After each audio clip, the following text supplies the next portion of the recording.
Welcome back mga kalapatids. Maaraw, pakulan natin si Padrino pang wala yung ibon. Oh no! Lilipad dyan mga kalapatids, Padrino pa. Ayan na.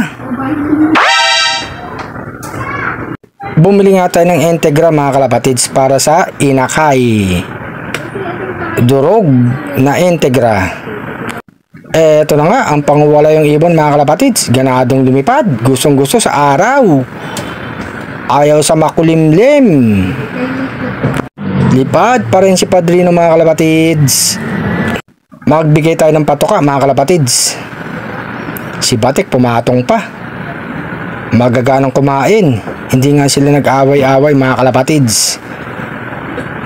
4 na babae, isang batang ibon mga kalapatids. Maganda tignan.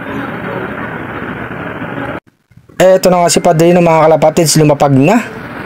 Nailang sa atin, dediretso sana sa kulungan niya eh. Nagbubong. Layo tayo.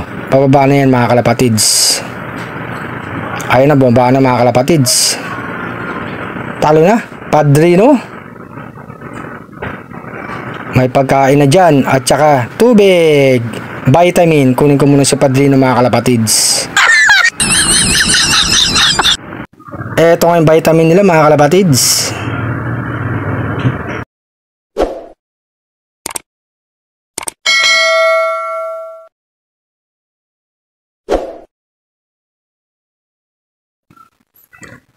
Eto mga kalapatids. Kala ko nilagay ko na yung vitamin. Hindi pa pala. Eto na Padrino. Pampalakas mo. Eto nga mga kalapatids, painumin ko yung mga ibang ibon natin. Magaganang uminom. Vitamin, pampalakas ng immune system. Si Batik nasa taas mga kalapatids. Si Black uminom na. Tapos itong batang ibon, isa pa daw. Si Batik gusto na naman tumakas oh.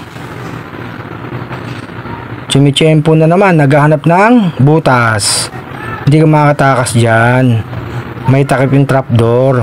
Ang kulit mo talaga Batik eh, hindi ka mapakali. Gusto mo na namang lumabas. Diyan ka lang sa loob. Oh ayan oh, mga kalapatids, kumakapit pa. Eto na naman siya mga kalapatids, makulit talaga. Ang babaeng Stitchelbout, tahimik lang mga kalapatids. Paris dati ito ni RC Stitchelbout. Si Batik.